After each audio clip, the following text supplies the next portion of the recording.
Hello, I'm Helen Billows, and this is the Trauma Nerd Podcast. I'm a registered psychologist, EMDR therapist, and I work exclusively with trauma. This podcast is for people who want psychologically sound explanations without pop psych shortcuts, toxic positivity, or excuses dressed up as empathy. We'll talk about trauma, responsibility, relationships, and recovery, backed by nuance, honesty, and of course, actual evidence. Let's get into it. Hello and welcome to the Trauma Nerd Podcast. This is the very first episode, so thank you just so much for being here. I'm really glad you're listening. So I talk about EMDR all the time. Let's break down what it actually is. This episode is going to be what the F is EMDR? You wave your fingers around and my trauma just goes away. Sounds fake, okay? It is weird, and you've probably heard EMDR described as the eye movement thing. But first, let me introduce myself properly. I'm Helen Billows. I am a registered psychologist, a fully trained EMDR therapist, an EMDR supervisor, which means I also help train other therapists in how to do this work. And I also run a trauma-focused private practice in Adelaide, South Australia. So yes, a big chunk of what I do with clients is EMDR. Not exclusively, but heavily, because it's a fabulous tool that I really love and that can really get to the root of what's keeping you stuck. So I am going to be upfront. If you've done other therapy, like CBT, talk therapy, counseling, if you're used to other styles, EMDR is going to be very different. And when I say different, I mean like aliens visited the planet kind of different.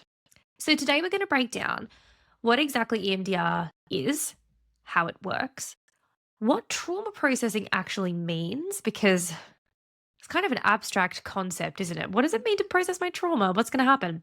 And how to tell if it's actually working. So let's start with a clear definition.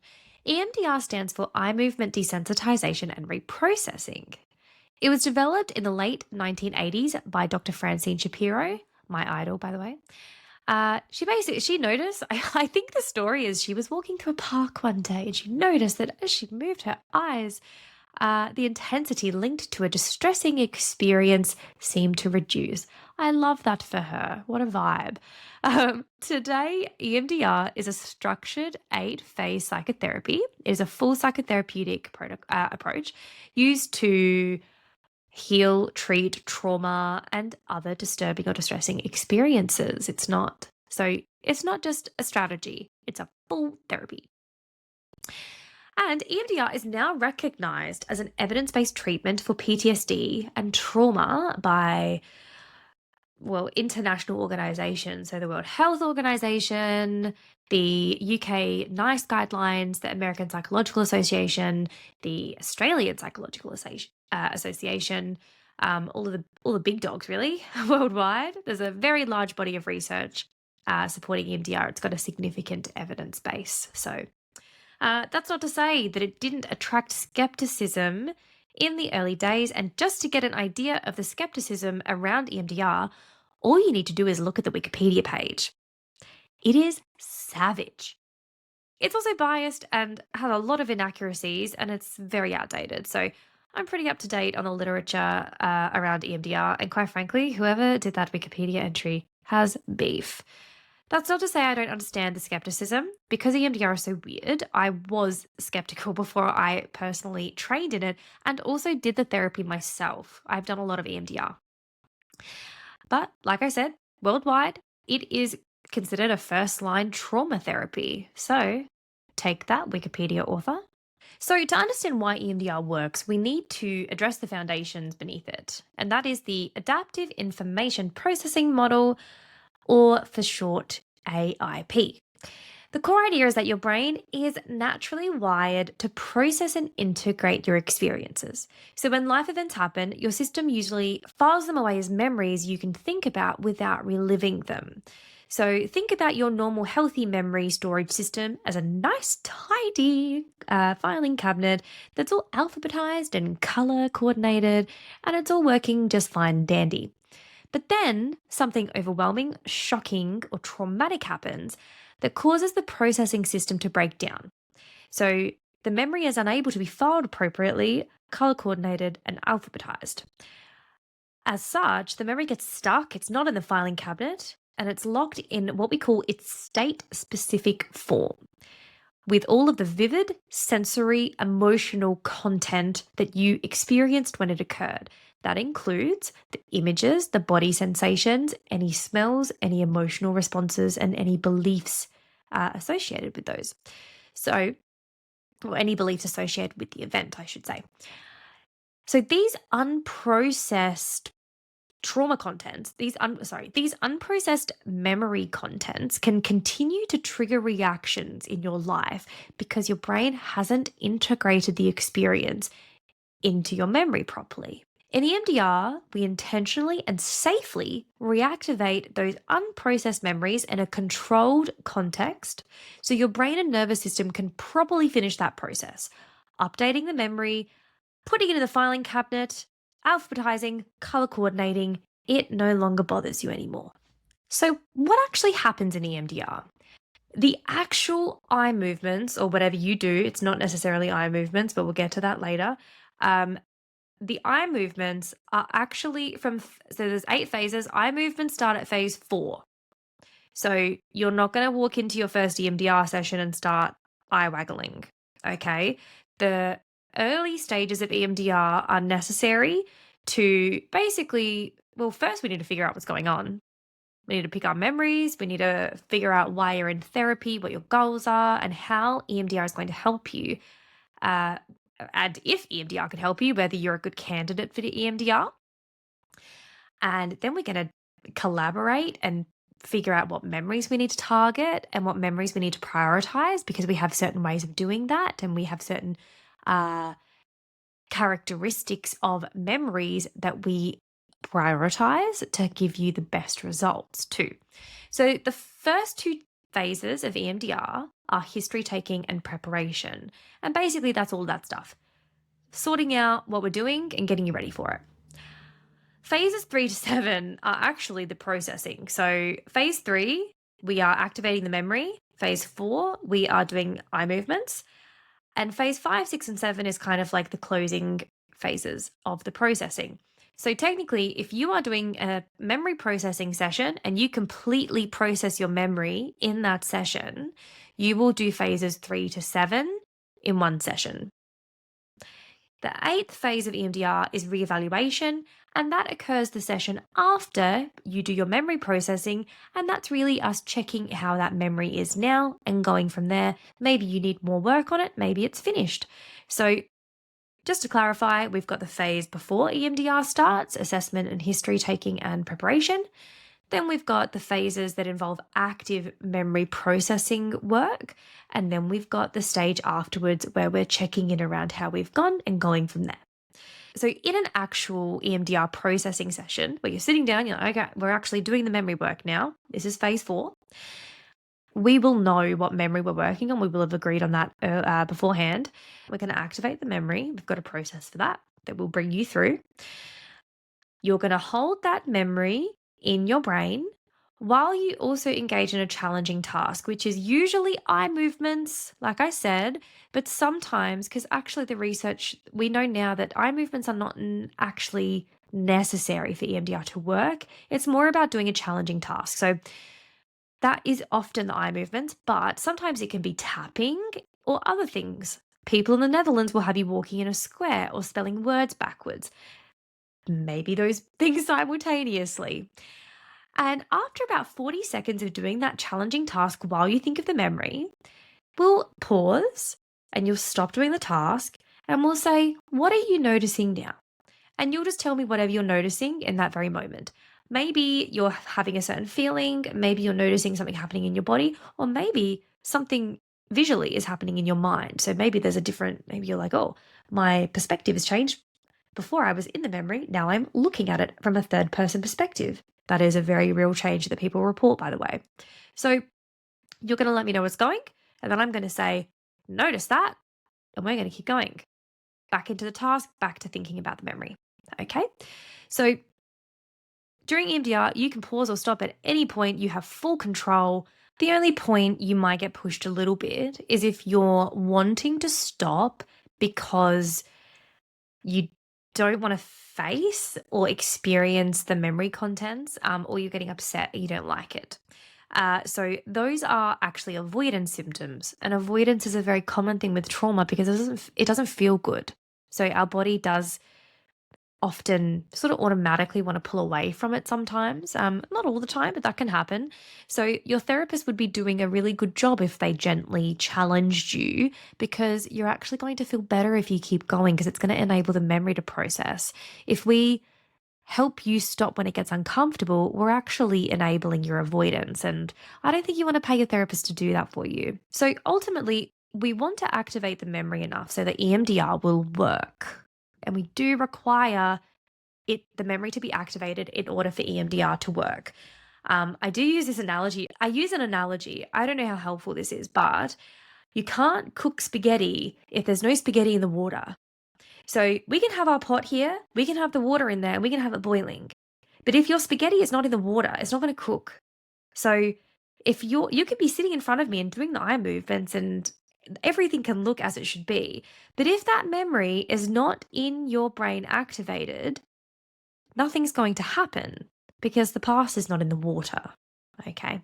So I just want to note EMDR, yeah, we can only do one memory at a time.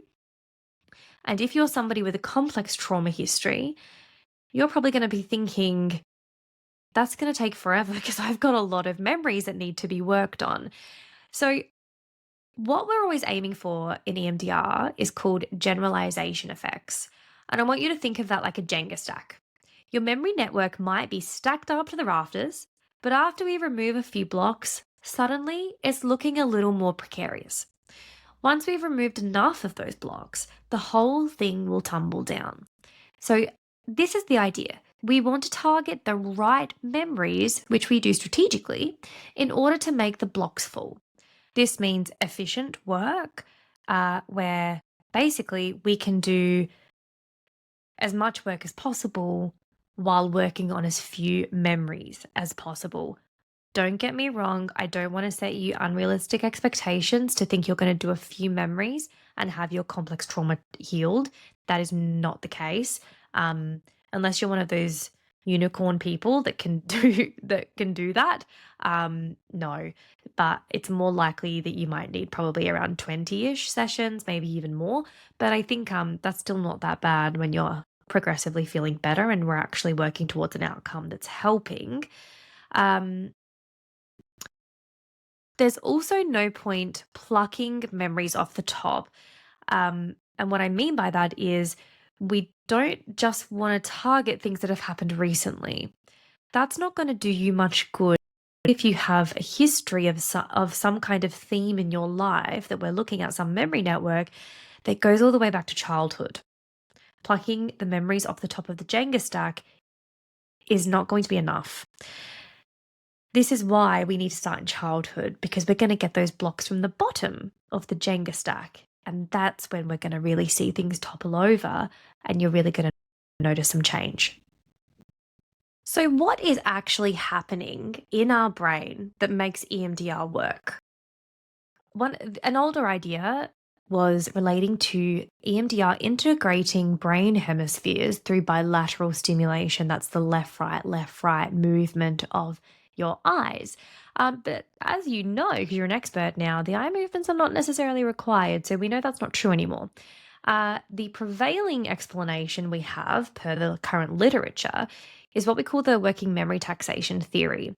And it basically means that when you're holding a traumatic experience in your working memory, aka you're thinking of it right now in front of me, if you do that while you do another task that requires your working memory, like a challenging task such as eye movements or tapping or spelling words backwards or walking in a square, it's difficult and your working memory system gets taxed. So it's working hard. And it seems to be that while that is happening, that taxation reduces the emotional vividness and intensity of the memory. So that seems to cause the memory to restore into your long-term memory a process known as memory reconsolidation, and it will carry less emotional charge. It will have all of the changes that we see in a processed memory. So, this really aligns with the cognitive science and memory theory. Memories are not fixed files. They're dynamic and they can be updated if reactivated in the right conditions. I will just note this is the prevailing theory. It's not the only mechanism, probably, of how EMDR works. There are other ideas, such as orienting responses, procedural learning. I think there's probably numerous mechanisms occurring simultaneously, but still pretty interesting. So, what does a processed memory look like? What on earth does it mean to process a memory? What does that look like? So, first of all, the memory no longer lives in the present. When a trauma memory is stuck, it can feel like it's happening right now. You think it, you feel it, you see through the eyes of that memory. And when it's processed, it stays in the past. It no longer hijacks your system. No more overreactions, no more disproportionate reactions, no more losing control of your thoughts and feelings. It just won't happen anymore. Or it will happen to a much reduced magnitude. The second is that it's not upsetting in the same way. So you'll be able to recall this memory and you might feel neutral, you might feel a bit sad or annoyed that it happened, but you're not going to be distressed by it anymore. So that's the real distinction. Before EMDR, you will find that memory disturbing or distressing to think about. It will probably be more than a 6 out of 10 on the scale that we use. So a 0 is neutral, 10 is the worst distress you could imagine. And before EMDR, you'll likely be able to recall that experience and feel more than a 6 out of 10. After EMDR, you're going to feel a 0 or a 1 out of 10. So a 1 or a 0 is an indicator that a memory has effectively processed. 3, the negative beliefs will no longer feel true. So, trauma memories will hold with them emotional beliefs about you, about the self. These can, because some common ones include I'm not good enough, I did something wrong, I am powerless. I like to think about these beliefs as a verbalization of the emotion that's stuck in the memory. So, usually these beliefs will be pretty consistent with how you feel. So, if you feel ashamed or guilty, it's probably going to be I did something wrong. If you feel worthless when you think about the memory, your self belief is probably going to be something along the lines of I'm not good enough or I'm worthless. So, get this, right? This is pretty amazing. Post processing, when you have completed the EMDR process, that belief will not feel true. So, and I want to really distinguish here the difference between intellectual understanding and emotional understanding. So, before EMDR, you're likely well, you may, not necessarily, but you may notice a contradiction between what feels true and what you know logically and intellectually is true. So, for example, some people will think back to a memory and say, I feel so worthless when I think about that experience, but I know logically that doesn't mean that I'm worthless. Like, the fact that that happened to me, I shouldn't feel worthless. It doesn't make sense that I feel this way about myself. It's irrational. So, CBT therapists are going to say, they're going to challenge your emotional belief. They're going to say, what's another way to think about that? What are some alternative perspectives? You're going to be engaged in a sort of challenging your thoughts procedure in relation to that. But in EMDR, we know that that belief that feels true, that emotional belief, an emotional experience, is just a symptom of the memory being stuck. So we don't worry about it too much. We just go, yep, of course that's there. Let's move on. We're going to do processing. So that belief is not going to live in your body anymore. EMDR will bring the body in alignment with the mind around your beliefs. And often, interestingly, this is a nice nugget too. A healthy belief throughout the process of your processing will likely arise spontaneously. It often emerges organically, and we also, as part of the protocol, will strengthen that. So if your initial belief was, I did something wrong or I'm to blame, You might come to a point in your processing where you go, oh my God, it wasn't my fault. I've just realized it wasn't my fault. Or perhaps you'll suddenly go, oh my gosh, that doesn't mean I was worthless. I can't believe I believe that about myself. So a healthy belief will actually replace the negative belief.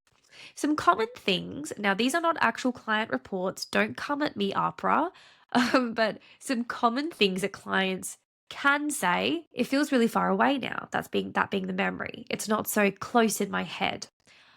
When I think of it, I can still see it, but it's not upsetting. It's like the volume of the memory's been turned down. I know it happened, but I really know it's over now. That before it felt like it was still happening. I feel calm, like my body finally believes I'm safe.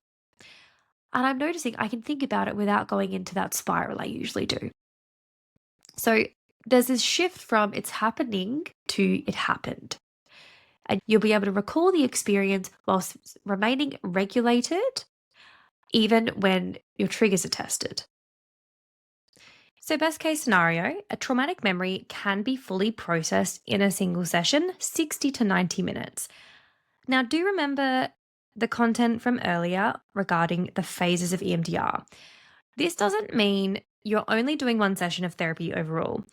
It just means that when you do get to the actual EMDR active memory processing phase, that's phase 4, it is possible to fully process that memory in a single session.